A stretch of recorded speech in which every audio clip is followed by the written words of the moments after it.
वित्त मंत्रालय ने अप्रैल की आर्थिक समीक्षा रिपोर्ट जारी की है। वित्त मंत्रालय ने अप्रैल की जो आर्थिक समीक्षा रिपोर्ट है उसे जारी किया है। रिपोर्ट में क्या कहा है बता रहे हैं प्रकाश प्रियदर्शी।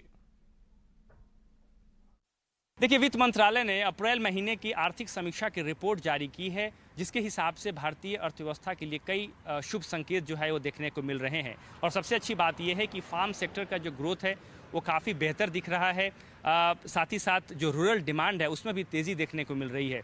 इस वक्त महंगाई जो है कंट्रोल में है इस रिपोर्ट के हिसाब से, जो कि भारतीय अर्थव्यवस्था की ग्रोथ की रफ्तार को बढ़ाने की दिशा में काफ़ी अहम कड़ी साबित हो सकती है।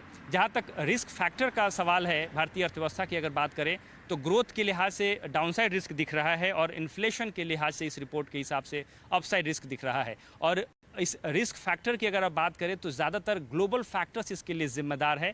और हालांकि जो मौसम संबंधी जो बदलाव देखने को मिल रहे हैं, जहां पर एल नीनो का फैक्टर भी देखने को मिल सकता है, वो भी भारतीय अर्थव्यवस्था के सामने चुनौती बनती हुई दिख रही है।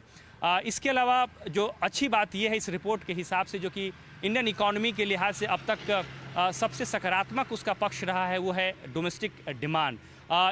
इसमें मजबूती बनी हुई है। जो डोमेस्टिक कंजम्पशन है उसमें लगातार तेज़ी दिख रही है, जो कि भारतीय अर्थव्यवस्था के लिए शुभ संकेत है।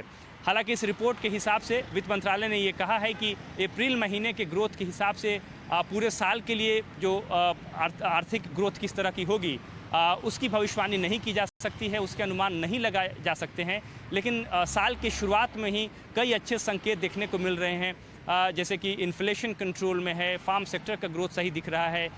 इससे इस बात के संकेत मिल रहे हैं कि आने वाले दिनों में इंडियन इकोनॉमी के लिहाज से और सकारात्मक संकेत और अच्छी खबरें जो हैं वो देखने को मिल सकती है।